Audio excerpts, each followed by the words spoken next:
할렐루야. 오늘 오후 예배 오신 성도님들 환영하고 축복합니다. 제가 기도하고 우리 하나님께 함께 찬양하며 나아가겠습니다.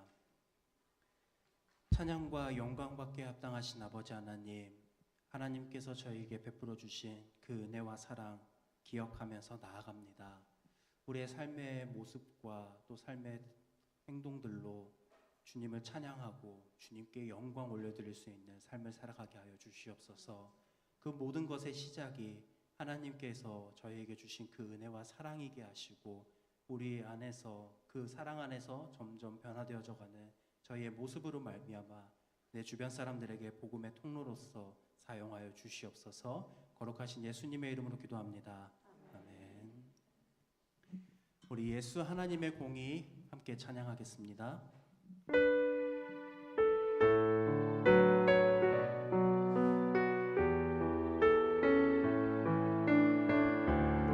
우리 같이 고백합니다.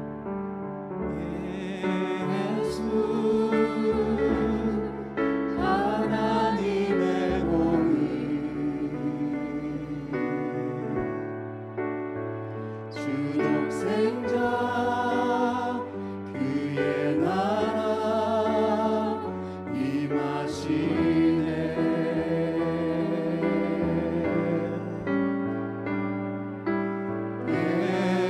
예수 제물이 되신 주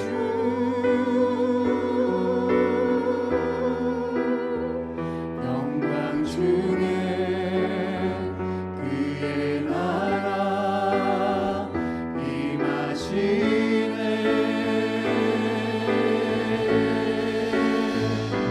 주의 나라 영원하며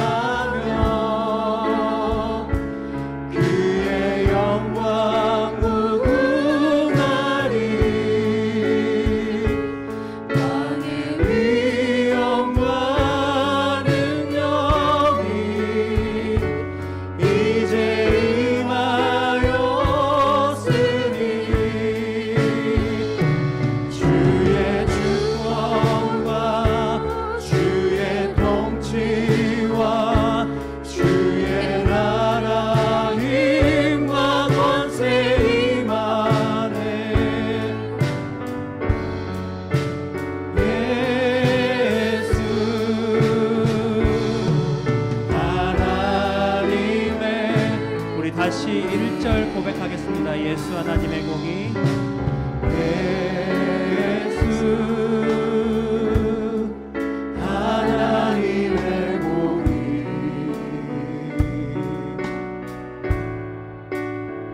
주 독생자 그의 나라 임하시네.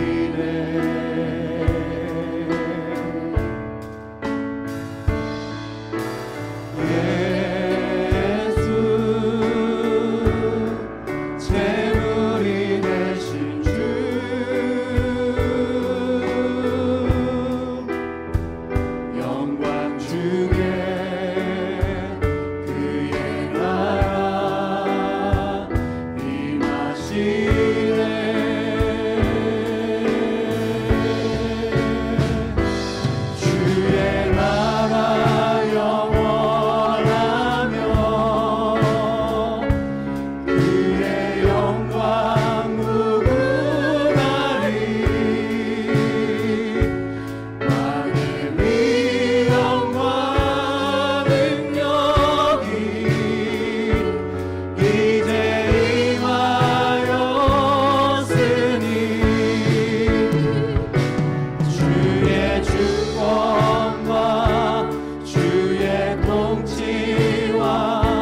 박수 치면서 하나님께 영광 올려드리도록 하겠습니다. 죄에서 자유를 얻게 함은 같이 찬양하겠습니다.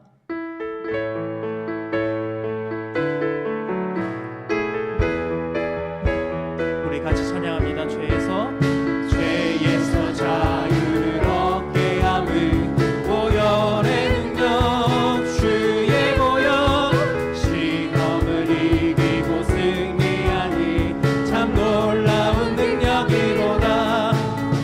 주의 보혈 능력이 또다. 주의 피 믿으오 주의 보혈 그 어린 양의 매우 귀중한 피로다.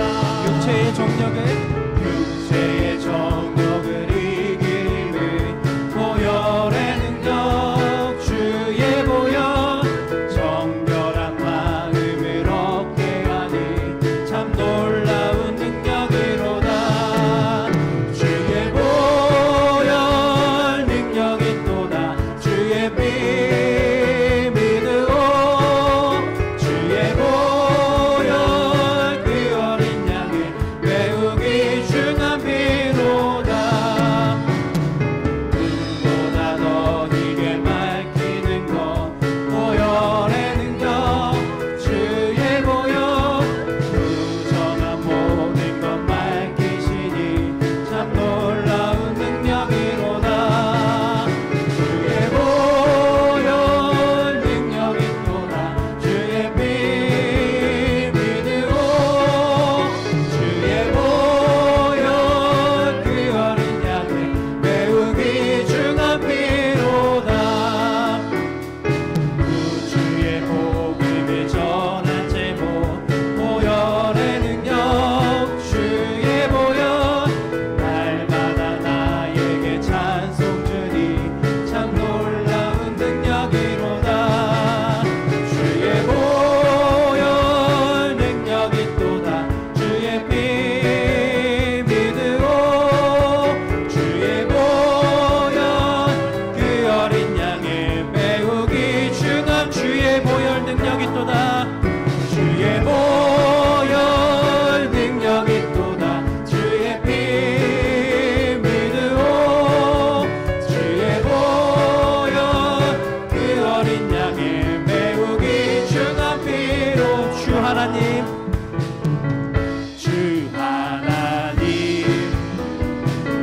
독생자 예수 날 위하여 오시었네. 내 모든 죄 다 사하시고 죽음에서 부활하신 나의 구세주 살아계신 주 나의 참된 소망 걱정 근심 전혀 없네. 사랑의 주내 갈 길인도 아니 내 모든 삶의 기쁨 내 충만하네. 주 안에서 거듭난 생명 도우시는 주의 사랑 참 기쁨과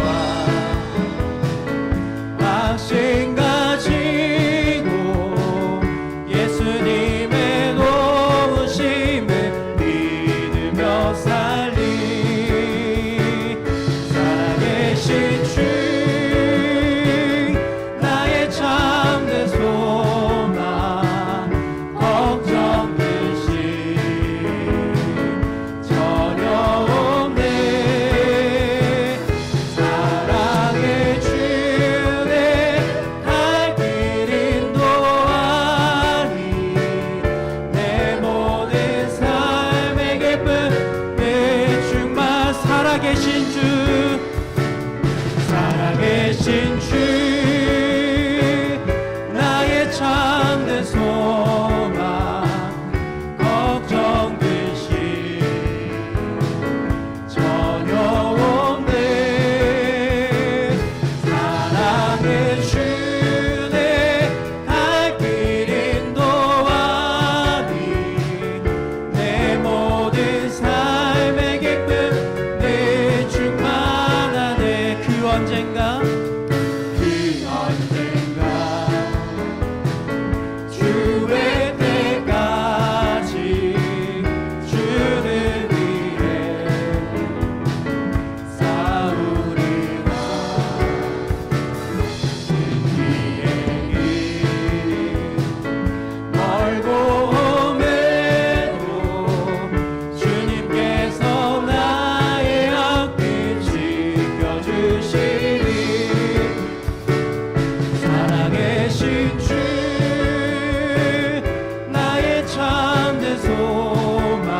되신 여호와여, 우리 함께 찬양하며 나아가겠습니다.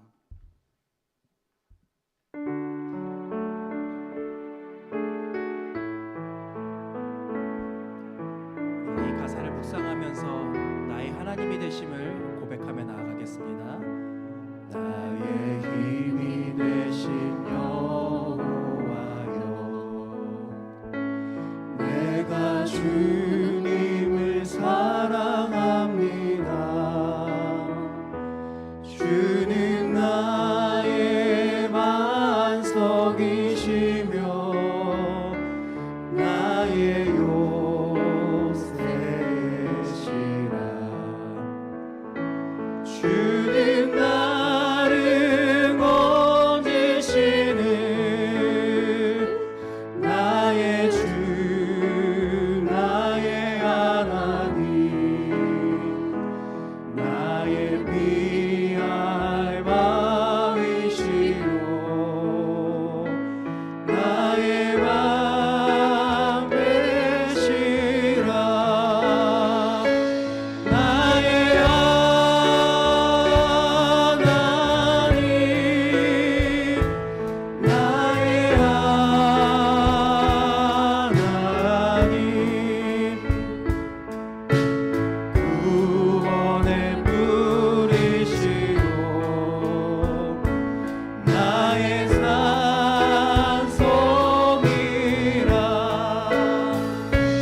나의 하나님, 나의 하나님,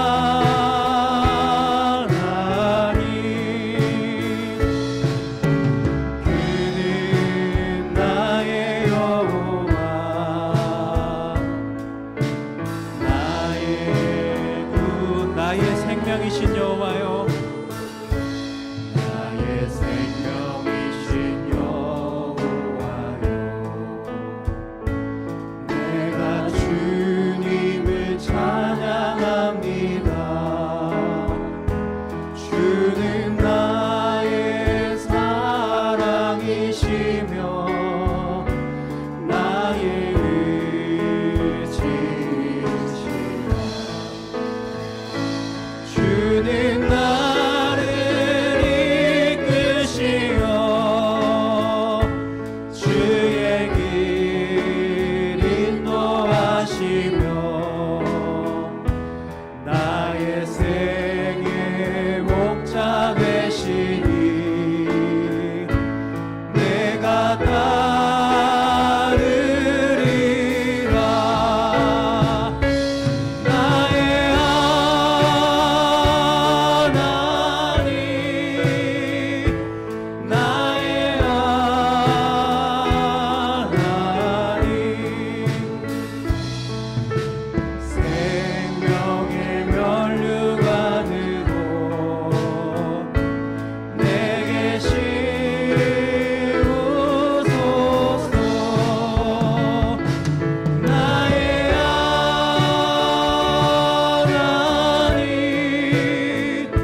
삶의 피난처 되시는 분이십니다. 우리가 살아가면서 이 하나님이 나의 하나님이심을 고백하면서 우리가 주님의 말씀을 붙들고 주님을 의지하는 삶을 살아갈 수 있게 해달라고 우리 시간 주여 한번 부르짖고 기도하며 나아가겠습니다. 주여, 사랑이 많으신 아버지 하나님, 우리가 찬양을 통해 고백한 것처럼 나의 하나님은 우리의 피할 바위 되시며 요새시며 우리 삶의 구원자 되심을 고백하며 나아갑니다. 우리가 삶을 살아가면서 이 하나님, 우리의 하나님을 나의 하나님이라고 고백하면서 의지하고 그분의 말씀을 가까이하며 말씀으로 삶의 기준을 세우며 살아갈 수 있는 저희 모두 되길. 거룩하신 하나님 아버지, 귀하고 복된 이 시간 찬양으로 예배드리게 하시니 감사드립니다. 하나님의 성령이 가득한 귀한 예배가 되도록 인도하여 주시옵소서. 주님의 피값으로 돌려주신 구원이란 커다란 은혜와 사랑 속에 우리들의 부족하고 나약하고 어리석고 부끄럽고 추악한 면모들을 회개를 통해 자복하고 말씀을 통하여 우리들의 메마른 심성이 하나님의 사랑을 깨닫고 모든 것의 주인 되신 주님 앞에 나갈 수밖에 없음을 시인하고 맡기는 귀한 예배가 되도록 인도하여 주시옵소서. 말씀을 선포하시는 목사님께 기름 부어 주셔서 주님의 생명의 말씀을 능력 있게 전하게 하시고 저희는 그 말씀을 삶의 거울로 삼아 순종하게 하옵소서. 하나님 아버지, 우이등교회가 이 지역사회를 밝히는 빛과 소금의 역할을 잘 감당하게 하시고 복음의 능력으로 영혼을 구원하는 일에 부족함이 없도록 도와주시옵소서. 특별히 육신의 질병으로 고통받거나 삶의 어려움으로 힘들어하는 성도들을 기억하시고 위로와 평안을 허락하여 주시옵소서.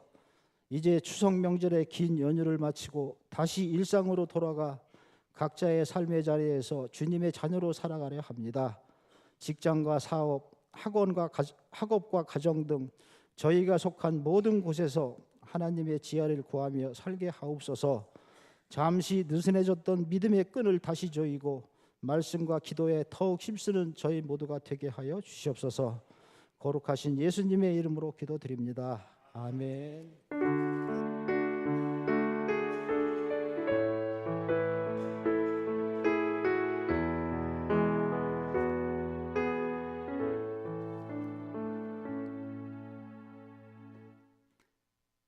함께 보실 하나님의 말씀 이사야 9장입니다.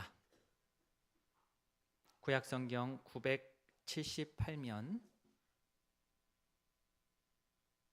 구약 978면 이사야 9장 1절부터 7절까지 한 절씩 교독하겠습니다. 전에 고통받던 자들에게는 흑암이 없으리로다. 옛적에는 여호와께서 스불론 땅과 납달리 땅이 멸시를 당하게 하셨더니 후에는 해변길과 요단 저쪽 이방의 갈릴리를 영화롭게 하셨느니라.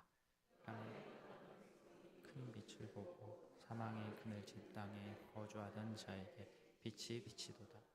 주께서 이 나라를 창성하게 하시며 그 즐거움을 더하게 하셨으므로 추수하는 즐거움과 탈취물을 나눌 때의 즐거움 같이 그들이 주 앞에서 즐거워하오니 이는 그들이 무겁게 맨 엉애와 그들의 어깨의 채찍과 그 압제자의 막대기를 주께서 꺾으시되 미디안의 날과 같이 하셨음이니이다. 어지러이 싸우는 군인들의 신과 피 묻은 겉옷이 불에 섭같이 살라지리니 이는 한 아기가 우리에게서 나왔고 한 아들을 우리에게 주신 바 되었는데 그의 어깨에는 정사를 메었고 그의 이름은 기묘자라 모사라 전능하신 하나님이라 영존하시는 아버지라 평강의 왕이라 할 것임이라. 같이 봅니다. 그 정사와 평강의 더함이 무궁하며 또 다윗의 왕자와 그의 나라에 군림하여 그 나라를 굳게 세우고 지금 이후로 영원히 정의와 공의로 그것을 보존하실 것이라. 만군의 여호와의 열심히 이를 이루시리라. 아멘. 우리 베드로에서 특송하시겠습니다.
기도하겠습니다. 은혜가 풍성하신 하나님 아버지, 오늘 베드로에서 귀한 찬양으로 주님께 영광 올려드리고 함께 은혜를 나누었습니다. 가정에서, 직장에서, 교회에서 정말 열심으로 뜨겁게 섬기는 우리 베드로의 회원들 주님께서 기억하여 주시고, 오늘 찬양한 것처럼 힘들고 어려운 상황에서도 그것을 주님의 은혜를 가지고 극복하며 주의 능력으로 새로운 삶을 살겠다는 그러한 다짐이 우리 모두의 다짐과 또 고백이 될 수 있도록 은혜를 더하여 주시옵소서. 감사드리며 예수님의 이름으로 기도합니다. 아멘. 베드로 중창단에서 나온 줄 알았습니다. 와, 예. 참 남성의 목소리인데 이렇게 감미로울 수가 있는지 큰 은혜를 받았습니다. 너무 감사합니다. 광고 하나 드리면 우리 박민규 강도사님 오늘까지 강도사님이라고 실컷 부르시고요. 내일 모레 이제 화요일에 목사 안수식이 있습니다. 뭐 멀리 다른 교회에서 만약에 안수식이 있으면 저희가 참여하기가 좀 어려운 부분이 있을 텐데 저희 교회에서 하니까 홈그라운드 이점을 활용하셔서 오후 5시입니다. 뭐 직장 나가시는 분들은 쉽지 않겠지만 혹시 시간이 되시는 분들은 기억하시고 오셔서 함께 예배를 드려주시는 게, 또 안수하는 그 장면에 그때 함께 기도해 주시는 게 큰 응원이 됩니다. 우리 교회에서 이렇게 목사 안수를 받는 것은 큰 이제 경사니까요. 함께 오셔서 또 축하도 해주시고 함께 기도도 해주시면 너무 감사하겠습니다. 자, 오늘이 어떤 날이냐? 대학 수학 능력이 딱 한 달 남은 날입니다. 저도 몰랐습니다. 따져보니까 그러더라고요. 딱 한 달 뒤에 수능이더라고요. 요즘은 이제 수시라고 하죠. 수능보다는 그 전에 수시로 가는 비율이 높기는 하지만 그래도 뭐 시험은 시험입니다. 수능은 수능입니다. 수능 날, 뭐 어떤 학력고사 날 이렇게 큰 시험이 앞에 다가오면 저도 이제 옛날 생각이 납니다. 고3 때 어떻게 지냈었던가. 요즘은 이제 개천에서 용이 나기가 어려운 사회 구조이긴 합니다. 안타깝지만 그렇습니다. 개천에서 용이 나기가 참 어렵죠. 근데 제가 학생 때만 하더라도 열심히 하면 개천에서 용이 났습니다. 실제로. 비수도권에서도 또 시골에서도 열심히만 하면 개천에서 용이 나는 일들이 많았습니다. 그래서 더더욱 다른 것에 기댈 것 없는 친구들이 정말 목숨 걸고 공부하는 일들이 많이 있었습니다. 내신도 잡아야 되고 모의고사 점수도 올려야 되고 또 수능도 준비해야 되고. 저도 돌아보면 고등학교 2학년 3학년 때 군대보다도 더 규율이 심한 남자 그 기숙사에 들어가가지고 어떻게 하면 점수를 1점이라도 더 높여볼까, 그죠? 그렇게 발버둥 쳤던 기억이 있습니다. 그런데 뭐든 열심히 하는 건 좋은데 과하면 탈이 납니다. 공부라고 하는 게 아무리 수험 공부라고 하더라도 즐기면서 의미를 찾으면서 잘 페이스 조정을 잘 하면서 해야 되는데 그러지를 못하고 억지로 자기의 그 어떤 한계를 넘어서서 막 과하게 열심히 하다 보니까 계속 우리가 뭐 열심히 할 때 이런 말 하지 않습니까? 이를 악물고 한다고요. 그죠? 근데 너무 이를 악물어 가지고 제가 턱 근육에 무리가 왔어요. 고3 때. 그래서 입이 안 벌어졌습니다. 입이 안 벌어져 가지고 고3 때 막 시간이 없는데 물리치료 다녔던 기억이 있습니다. 입이 안 벌어져 가지고 계속 이렇게 치료를 받았어요. 입이 당연히 벌어지는 게 당연한데 뭐 여러 가지 스트레스든 뭐 어떤 상황이든 이를 너무 악물어서 이 입이 안 벌어지기 시작하면 답답합니다. 아프기도 하고 답답하고. 그런데 어느 순간 치료를 잘 받고 또 시험도 끝나고 이렇게 되면 이 몸이 잘 회복이 되어서 입이 쫙쫙 예전처럼 벌어지면 어떻습니까? 너무 기분이 좋지요. 이 통증 때문에 내가 힘들었었는데 그 통증이 사라지면 정말 하늘을 날 것 같습니다. 두통도 그렇죠. 두통에 시달리시는 우리 성도님 계실 텐데 두통이 막 시달리다가 두통이 딱 사라지면 얼마나 머리가 개운한지 모릅니다. 또 허리도 막 끊어질 듯이 아프다가 그죠? 잘 치료받고 회복하여서 자유롭게 걸어 다닐 수 있게 되면 얼마나 좋은지 모릅니다. 이 고통 가운데 있는 것을 비유할 때 어둠 가운데 있는 것 같다 이렇게 표현합니다. 깜깜한 어둠 가운데 있는 것이, 물론 잘 때 빼고요, 눈 떠서 내가 이 어둠 가운데 있을 때에는 너무 답답하죠. 너무 답답하죠. 고통 가운데 있다, 곧 어둠 가운데 내가 놓여져 있다, 이 뜻과 같습니다. 칠흑과 같은 어둠 속에서는 불안해가지고 한 발도 제대로 발을 디딜 수가 없습니다. 불안하죠. 그런데 이 깜깜한 밤에 내가 있었는데, 방에 있었는데 작은 빛이라도 착 비치면 불안이 쫙 사라지고 앞으로 나아갈 수 있는 그러한 희망을 볼 수 있습니다. 아, 이렇게 가면 되겠구나. 빛이 조금이라도 비치면 희망을 얻습니다. 자, 오늘 1절과 2절 말씀, 이사야 9장 1절과 2절 말씀 보시면 어둠 속에서 고통받던 백성들에게 그 어둠이 거칠 날이 찾아오는 겁니다. 1절 앞부분에 전에 고통받던 자들에게는 흑암이 이제 없을 것이다.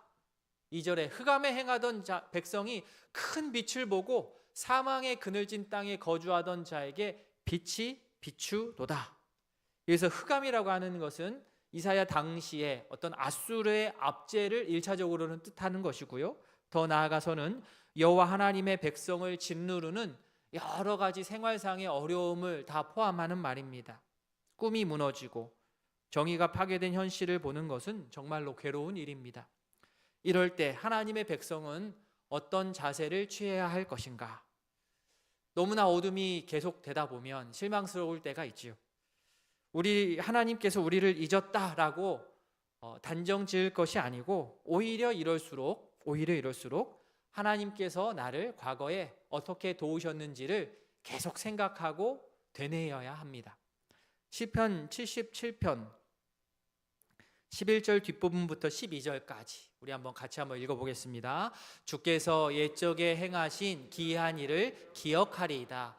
또 주의 모든 일을 작은 소리로 읊조리며 주의 행사를 낮은 소리로 되뇌이리이다. 아멘. 자, 세 가지가 나오죠. 첫 번째 기억하고, 두 번째 읊조리고, 세 번째 되뇌고. 우리 각자가 믿음 좋다라는 사람을 이렇게 말하고 생각할 때 여러 가지 이미지가 다 있겠지만, 오늘 시편 77편을 근거로 제가 말씀드린다고 한다면 믿음 좋다라는 것은 다른 게 아니고, 이렇게 주님께서 베푸신 구원을 풍성하고 또 생생하게 성도인 내가 기억하고 소리내어서 읊조리고 반복적으로 되뇌는 것, 이것을 잘하는 분이 저는 믿음이 좋은 사람이라고 생각합니다. 우리 성도님들, 믿음이 좋으신 우리 성도님들 되시길 바랍니다. 아멘. 그러기 위해서는 하나님의 그 구원의 기억을 잘 기억해내고, 그죠? 소리내어서 계속 읊조리고 반복적으로 되뇌이고. 흑암 가운데 딱 있다 보면 내가 할 수 있는 게 아무것도 없는 것 같아서 딱 묶여있고 갇혀있는 생각이 나를 지배할 수가 있는데, 그때 우리가 소극적이 되지 않고 적극적으로 할 수 있는 일이 바로 이것입니다. 주께서 베푸시는 구원을 기억하고 읊조리고 되뇌는 것. 오후 예배 시간에 이렇게 모여 있는 우리 성도님들 얼굴을 보면 너무 밝고 너무 좋습니다. 너무 밝은 모습으로 우리가 다 함께 예배에 참여하고 있습니다. 그렇지만 얼굴이 밝은 건 밝은 것이고, 남모를 흑암 가운데 어려움이 우리 가운데 있는 분들이 또 많이 있으리라 생각합니다. 바라기는 오늘 말씀을 의지하셔서 과거 하나님께서 나를 살리신 그 구원을 기억하고 읊조리고 되뇌어서 이 어려움의 시기, 이 어둠의 시기를 잘 버텨냄과 동시에 또 하나님께서 앞으로 주시는 그 구원의 빛을 감사함으로 맞이할 수 있기를 진심으로 바랍니다. 아멘. 이 어둠 속에서 있던 자에게, 하나님의 빛이 오기를 바라던 자에게 큰 빛이 짠 임했으니 얼마나 기쁘겠습니까? 선지자는 이때 경험하는 그 기쁨을 엄청 기뻐, 진짜로 기뻐 이렇게 얘기하지 않고 더 이 기쁨이 얼마나 실감나는지를 두 가지 비유를 통하여서 표현을 합니다. 어떤 비유가 있는가? 그 기쁨을 극적으로 묘사하는데 3절 말씀 우리 같이 한번 읽겠습니다. 주께서 이 나라를 창성하게 하시며 그 즐거움을 더하게 하셨으므로 추수하는 즐거움과 탈취물을 나눌 때의 즐거움같이 그들이 주 앞에서 즐거워하노니. 아멘. 자, 즐거워하는데 어떤 것처럼 즐거워하느냐? 우리 성도님들 언제 즐거우십니까? 맛있는 저녁 드시고 재미있는 드라마 보실 때, 그죠? 그것도 즐거움이에요. 그것도 즐거움. 좋은 풍경을 바라볼 때, 그것도 즐거움이죠. 또 보너스 받을 때, 그것도 즐거움이고. 여러 가지 즐거움이 있는데, 오늘 이사야 선지자는 오늘 9장 말씀에서 두 가지를 얘기합니다. 즐거움 두 개 나오죠. 첫 번째 즐거움이 추수하는 즐거움 같다. 그러니까 이 즐거움을 얘기하고 싶은데 어둠 가운데 있는 사람에게 큰 빛이 비쳤을 때 엄청 즐거운데 그 즐거움이 어떤 즐거움과 같으냐? 추수할 때 즐거움하고 비견할 수 있다. 두 번째는 탈취물을 나눌 때의 즐거움만큼이나 이게 기쁜 것이다. 이렇게 표현합니다. 자, 첫 번째 추수하는 즐거움 같다. 우리 성도님들 추수해 보셨습니까? 추수. 농사 지어 보셨습니까? 네, 다 지어 보셨죠. 요즘은 뭐 다 기계화가 돼가지고 낫질할 일이 없는데 예전에는 그래도 낫질을 좀 했습니다. 또 뭐 벼만 베는 게 추수가 아니죠. 수확이 아니죠. 저 깨도 털어봤어요. 깨 터는 것도 수확인 거고 또 과일을 따는 것도 또 추수고 수확이라고 생각합니다. 어릴 적 저희 집 앞마당에 시골은 아닌데 도시인데도 큰 대추나무가 마당에 있었어요. 그래서 뒷집에 짜장면 시킬 때 대추나무 집으로 시키면 갖다 줬어요. 저희 집이 대추나무 집이었는데 이 대추를 한번 따야 되지 않습니까? 근데 이 가지가 담을 넘어가지고 골목에까지 막 뻗치니까 옛날에는 그 하수구가 잘 안 돼 있어서 구멍이 뽕뽕뽕 나서 그 상태에서 대추를 털면 다 밑으로 빠져버려요. 그럼 막 그 골목에 신문지를 다 깔고 그때 막 대추를 털었어요. 대추 털었어요. 그렇게 다 같이 힘들긴 하죠. 힘든데 대추 한번 탁 따가지고 나눠 먹으면 그죠? 그 추수의 기쁨. 물론 맛있는 대추를 먹는 것도 있지만 주변 이웃들과 나눠 먹는 그 기쁨이 참 컸습니다. 제 아내 고향 시골에 감나무가 있는데요. 요 근래는 못 갔고 예전에 가서 한 번 갔습니다. 한 번 가서 감을 땄던 적이 있습니다. 한 번 간 걸 또 얘기하기가 좀 민망하긴 한데 그래도 갈 때 열심히 해야죠. 사위 중에 이 셋째 사위가 그래도 제일 감을 잘 딴다는 소리를 듣고 싶어서 열심히 땄습니다. 이 겉으로 보면 이제 푸르딩딩한데 그 종자는 그게 다 익은 거라고 하더라고요. 배맛이 나서 배단감이라고도 하고 태추단감이라고도 한다 이렇게 합니다. 뭐 많이는 아니지만 맛보신 분들 몇 분 계실 텐데요. 그게 감을 함께 따서 추수하는 그 기쁨, 같이 나눠 먹고 하는 그 기쁨이 참 큽니다. 농부가 정성을 다해서 농작물을 가꾸고 그래서 수고의 열매를 보는 그 수확의 때 그때 기쁩니다. 농부가 풍성하게 수확하는 그 기쁨처럼 그죠? 이 풍성한 수확을 얘기하는 게 그겁니다. 이 수확처럼 이 기쁨처럼 그만큼 기쁨이 하나님의 백성에게 구원의 빛을 비칠 때 그 정도로 기쁘다는 거예요. 내가 농사 열심히 해가지고 쫙 거두었을 때 그 정도의 기쁨을 우리에게 구원의 빛이 비출 때 우리가 경험하게 될 것입니다. 두 번째는 첫 번째는 추수하는 즐거움과 같다. 두 번째는 3절 뒷부분에 탈취물을 나눌 때의 즐거움과 같다. 자, 추수는 농부에게 제일 즐거운 일이고요. 두 번째로 탈취물을 나누는 것은 누구에게 제일 즐거운 일이겠습니까? 군인.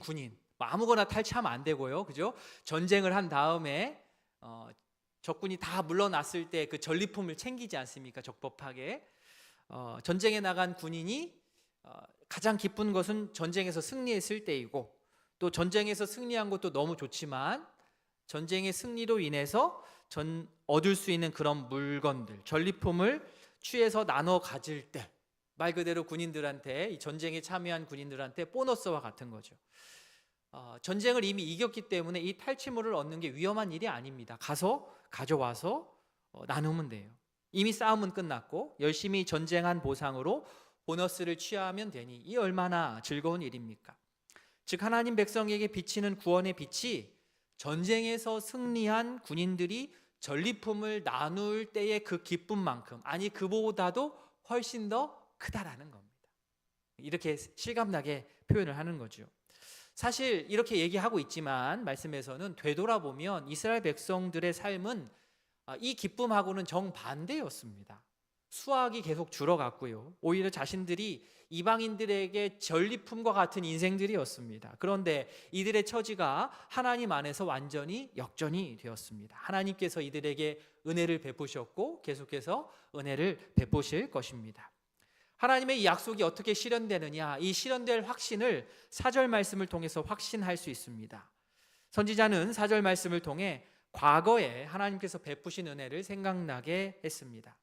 자, 4절 말씀 같이 읽겠습니다. 이는 그들이 무겁게 맨 멍에와 그들의 어깨의 채찍과 그 압제자의 막대기를 주께서 꺾으시되 미디안의 날과 같이 하셨음이니이다. 아멘. 자, 우리가 4절 읽으면 뭐 그런가 보다 하지만 이 1차 청중들은 이 4절을 딱 들었을 때 두 가지 장면이 떠올랐을 것입니다. 자, 첫 번째 장면은 뭐냐? 무겁게 맨 멍에, 어깨 채찍, 이러한 표현들은 이스라엘 조상들이 출애굽했을 때, 출애굽에서 나왔을 때 그 사건을 생각나게 합니다. 선지자는 의도적으로 출애굽을 회상하게 하여서 앞으로 남은 자들에게 이들이 얻게 될 복을 부각시킨 겁니다. 즉 앞으로 그들에게 임할 복은 옛 애굽의 노예가 되어서 억압 속에 살던 주의 백성에게 해방의 기쁨을 주는 것, 그것을 능가하는 정도의 복입니다.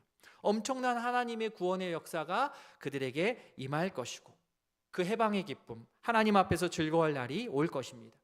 첫 번째는 출애굽에 대한 이미지고요. 두 번째는 보시면 미디안의 날, 그죠? 미디안의 날, 즉 우리 사사 중에 기드온 아시지요? 기드온이 이 미디안을 친 사건 기억하실 겁니다. 기드온이 뭐 전쟁을 잘해서가 아니었습니다. 하나님께서 이스라엘 백성을 살리기 위해서 기드온을 들어서 쓰셨습니다. 오늘 말씀에 계속 대조되어 나오는 흑암과 빛, 흑암과 빛의 대조가 바로 기드온이 미디안을 쳤을 때의 그 모습에서 그대로 드러납니다.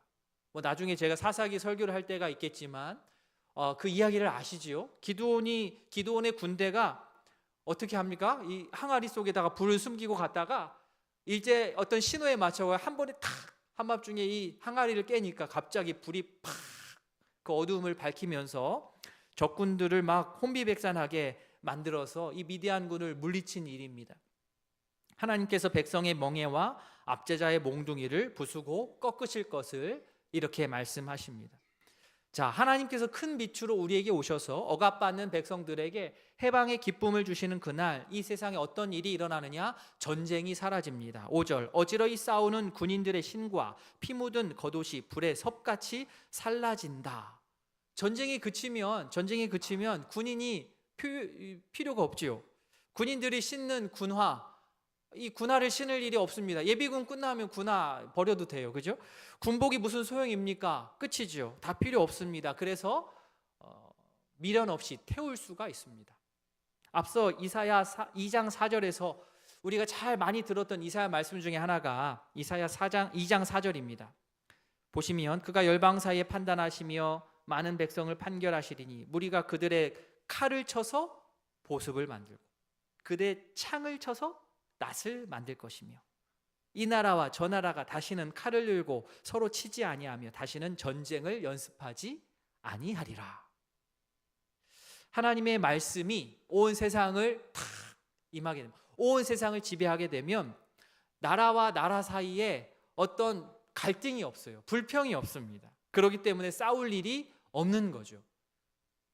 그러면 어떻게 됩니까? 세상 사람들이 전쟁에 대한 필요를 느끼지를 못하기 때문에 전쟁 무기를 만드는 거 많이 하지 않습니다. 어떻게 반대로 전쟁 무기들을 이제 쓸 일이 없으니까 그 쇳덩어리를 다시 녹여서 차라리 농기구로 바꾸는 겁니다. 나오지 않습니까? 칼을 쳐서 보습을 만들고 창을 쳐서 녹여서 다시 낫을 만드는 그날이 온다. 저는 이 말씀이 우리가 사는 이 지구촌 온 나라에 실현되면 참 좋겠다.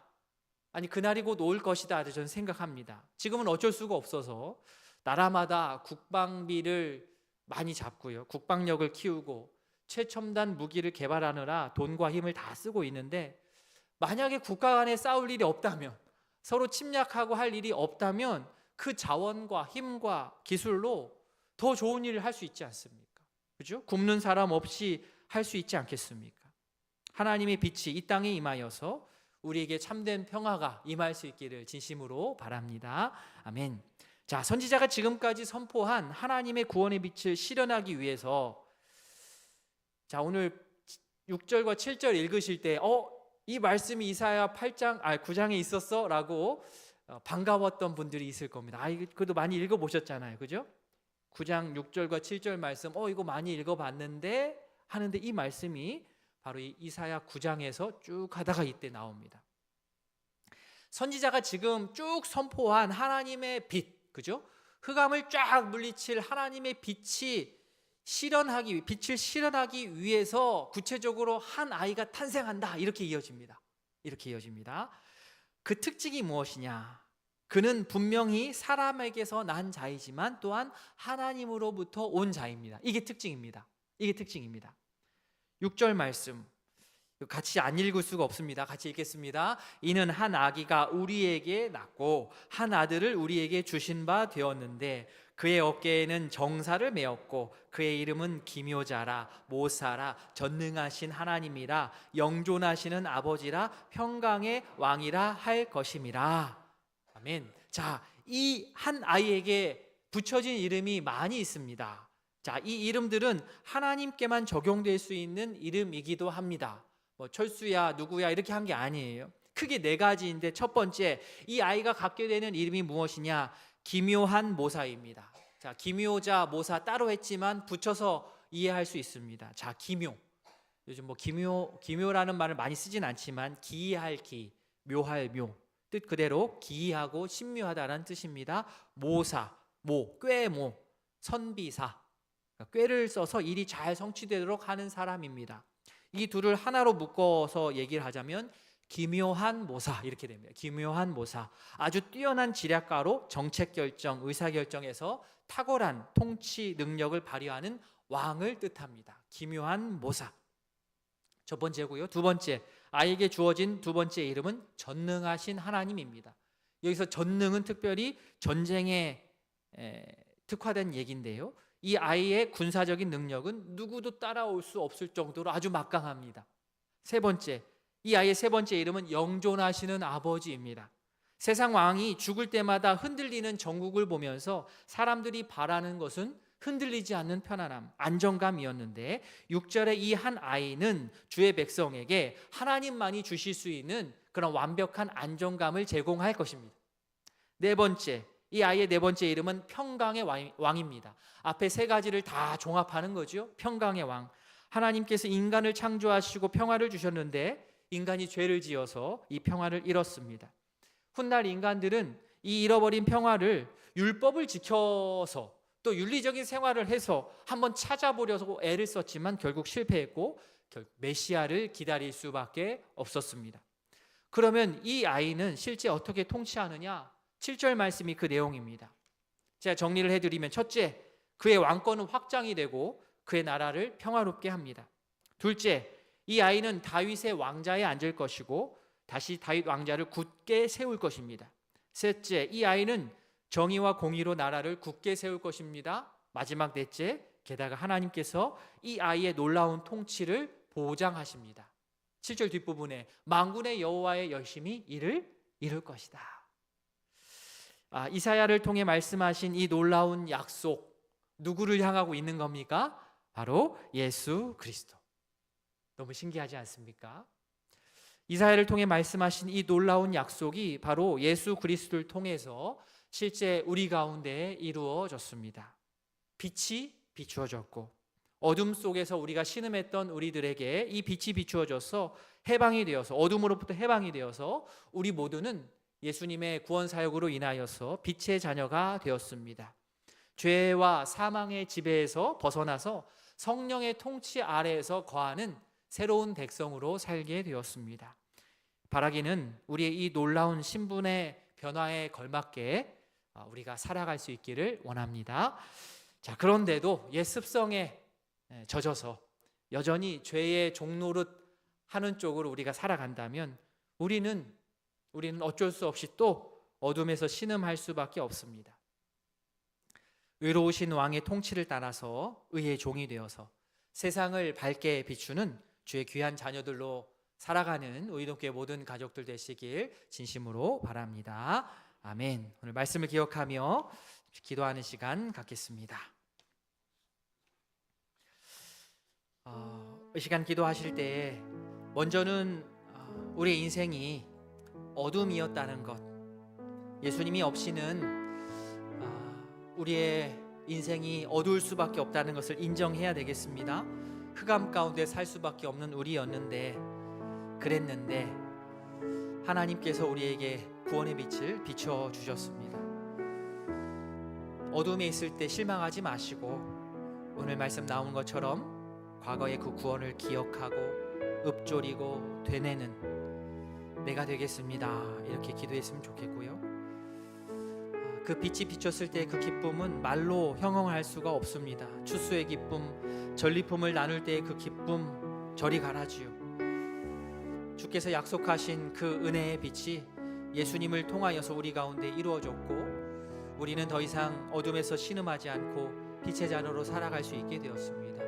이 놀라운 신분의 변화를 우리가 알고 깨닫고 빛의 자녀로 살아갈 수 있도록 주님, 제가 그렇게 살기를 원합니다. 다짐하며 기도하도록 하겠습니다. 기도합니다. 하나님 아버지, 우리에게 이사야서 말씀을 통하여서 이 놀라운 구원의 빛을 비춰주시는 주님의 은혜를 감사합니다. 하나님께서 이끄시는 그 길로 살아갈 수 있기를 원합니다. 전에 고통 가운데 있는 우리였습니다. 흑암 중에 신음하는 우리였습니다. 그러나 흑암 행해하던 백성의 큰 빛을 보고 사망의 그늘진 땅에 거주하는 자에게 빛이 비춰져서 이제는 새로운 희망으로 살아가게 하시니 너무나도 감사합니다. 아버지여, 어둠 가운데 살아갈 때에 실망하지 않고 좌절하지 않고 끝까지 주의 구원의 기억을 되뇌이며 아버지 그 사랑을 읊조리는 주의 백성 되기를 원합니다. 흑암 가운데 빛으로 오신 예수 그리스도를 우리가 구원자로 믿고 따르게 하시니 너무 감사합니다. 우리의 신분의 변화를 알고 빛의 자녀로서 빛의 길을 행할 수 있는 주의 백성들 되게 하여 주시옵소서. 아버지, 어둠에서 해방되어서 빛의 자녀로 살게 되었습니다. 이제 성령의 지배 아래 살아가는 자로서 당당히 살아갈 수 있도록 은혜를 더하여 주시옵소서. 하나님 아버지, 예수님이 없었더라면 우리는 계속해서 흑암 가운데 어둠 가운데 살 수밖에 없는 그런 존재들이었습니다. 고통 가운데 있었고 이 흑암이 언제 벗어질지 알지 못하여 신음할 수밖에 없었는데, 주께서 우리 가운데 이 놀라운 구원의 빛을 비춰주셔서 우리가 살게 하시니 너무나도 감사합니다. 하나님, 어둠에 있을 때에 너무나도 고통스럽고 앞이 보이지 않아서 좌절하기 일수인데, 오늘 시편 말씀처럼 그 기이한 구원의 일을 먼저 기억하기를 원하고, 또 작은 소리로 그 구원을 읊조리기를 원하고, 또 주의 행하신 일들을 우리 입을 통하여 되뇌이는 주의 백성들로 주님 삼아 주시옵소서. 그리할 때 정말 하나님의 놀라운 구원의 빛이 비쳤을 때 우리가 기다렸던 것만큼 기쁠 것이고, 그 구원의 빛에 우리가 반응하며 뛰어 주님 앞에 나아갈 수 있을 것이라 생각합니다. 하나님, 이 빛이 얼마나 기쁜지 형언할 수가 없습니다. 추수의 그 기쁨을 넘어설 것이고, 전쟁의 승리 후 전리품을 나누는 그 기쁨보다 더할 것입니다. 바로 이 놀라운 일이 예수님으로 인하여서 우리에게 실현되었습니다. 이 놀라운 약속의 말씀이 우리 앞에 실현되었습니다. 죄와 사망의 지배에 벗어나서 이제 성령의 통치 아래 거할 수 있는 백성이 되었습니다. 이 놀라운 신분 변화에 걸맞는 삶을 살아갈 수 있도록 은혜를 더하여 주시옵소서. 옛 습성에 더 이상 젖지 않게 하시고, 여전히 죄의 종로로 타지 않도록 하시고, 의로우신 왕의 통치를 따라서 의의 종이 되어서 세상을 밝히 비추는 주의 귀한 자녀들로 살게 하여 주시옵소서. 감사드리며 예수님의 이름으로 기도합니다. 아멘. 구주 예수 그리스도의 은혜와 하나님 아버지의 사랑과 성령의 교통하심이 어둠 속에서도 하나님의 구원을 기억하고 읊조리고 되뇌이며 의로우신 왕의 통치를 따르는 의의 종이 되어 세상을 밝게 비추며 살기를 다짐하는 모든 성도 위에 이제로부터 영원토록 함께 있을지어다. 아멘.